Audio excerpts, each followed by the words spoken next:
అతి తక్కువ వడ్డీ రేట్లకే పొందండి Punjab national bank home loans, car loans. Zero processing fee, zero documentation charges. వెంటనే మీ బ్రాంచ్ ని సంప్రదించండి.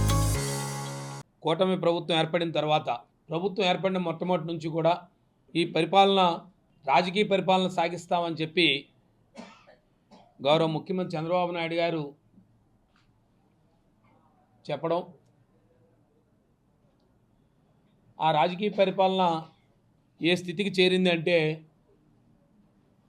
ఈ జిల్లాలో ప్రభుత్వ యంత్రాంగం పూర్తిగా నిర్వీర్యమైపోయి ప్రభుత్వ ఆస్తులు, ప్రభుత్వ కార్యాలయాలను కూడా కనీసం జిల్లా అధికారులకు సంబంధం లేకుండా జిల్లా శాసనసభ్యుల దగ్గర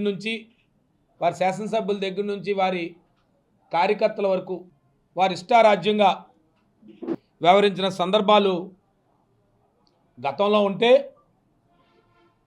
అది ఏ స్థితికి చేరిందంటే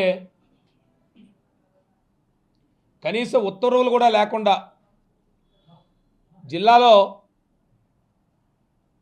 ప్రభుత్వ కార్యాలయాలు అంటే జిల్లాలో ఉన్న గ్రామ సచివాలయాలు శాసనసభ్యురాలే వెళ్ళి ఒక బాధ్యతాయుత వ్యక్తులు ప్రభుత్వ ఉత్తర్వులు కానీ జిల్లా కలెక్టర్ గారి అనుమతులు కానీ లేకుండానే కార్యాలయాలు మారుస్తూ ఉన్నారు, పేర్లు మారుస్తూ ఉన్నారు.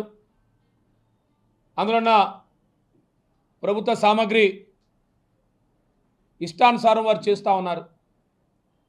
మీకు ఈరోజు ఎగ్జాంపుల్ చెప్తా ఉంటే ఏ స్థితికి ఉందంటే వేపాడ మండలంలో బానాది గ్రామ సచివాలయం ఉంది. బానాదిలో ఆ గ్రామ సచివాలయాన్ని గత ప్రభుత్వంలో కట్టాం. గత ప్రభుత్వంలో ఆనాటి శాసనసభ్యుడు దాన్ని ప్రారంభోత్సవం చేశారు.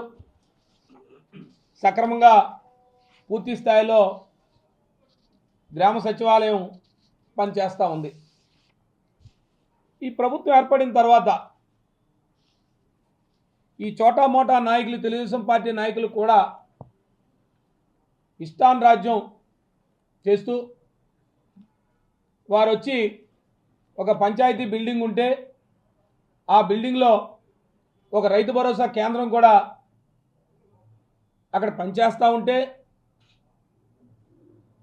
ఏ రకమైన ఉత్తర్వులు లేకుండా, ఏ రకమైన అధికారుల ఉత్తర్వులకు సంబంధం లేకుండా, లేదు రైతు భరోసా కేంద్రాన్ని కనీసం వేరొక దగ్గర షిఫ్ట్ చేయకుండా, దానికి ఎలాంటి అనుమతులు లేకుండా నిన్నటి రోజుని గౌరవ శాసనసభ్యురాలు, చాలా దురదృష్టకరం, ఒక శాసనసభ్యురాలు 3 సార్లు శాసనసభ్యులుగా పనిచేస్తున్న వారంటే మాకు ఎంతో గౌరవం. ప్రజాస్వామ్యంలో ప్రజలతో ఎన్నుకోబడిన వాళ్ళు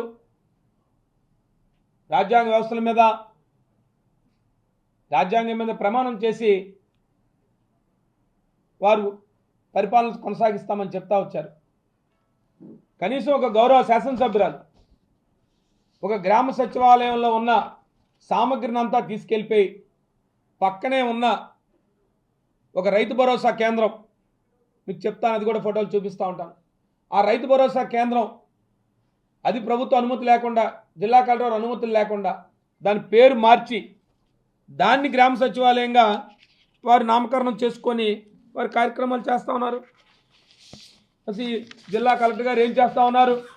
జిల్లా కలెక్టర్ గారు అడిగితే నాకేం తెలియదండి అని చెప్తారు.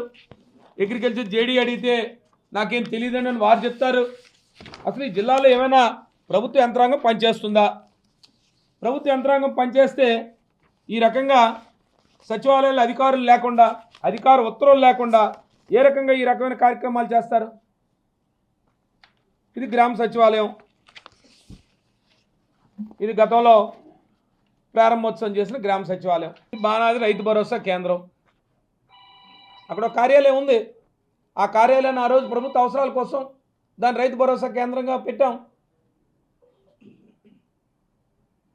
దాన్ని తీసుకొచ్చి పేరు మార్చేసి ఇవాళ ఇది బానాది గ్రామ సచివాలయం అని చెప్తా ఉంటే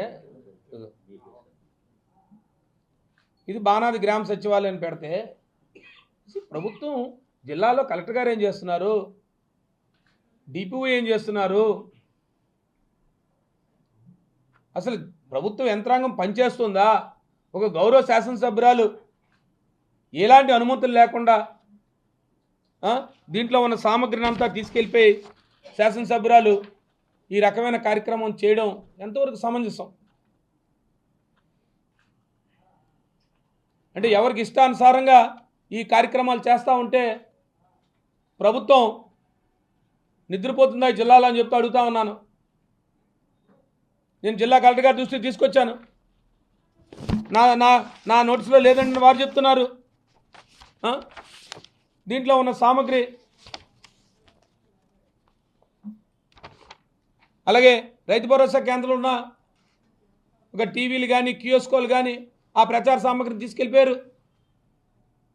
అసలు ఎవరిచ్చారు ఈ అధికారం? మరిన్ని వీడియోస్ కోసం ఛానల్ ని సబ్స్క్రైబ్ చేయండి. లేటెస్ట్ అప్డేట్స్ కోసం వాట్సాప్ ఛానల్ ని ఫాలో అవ్వండి. ఆ లింక్ డిస్క్రిప్షన్ లో ఉంది.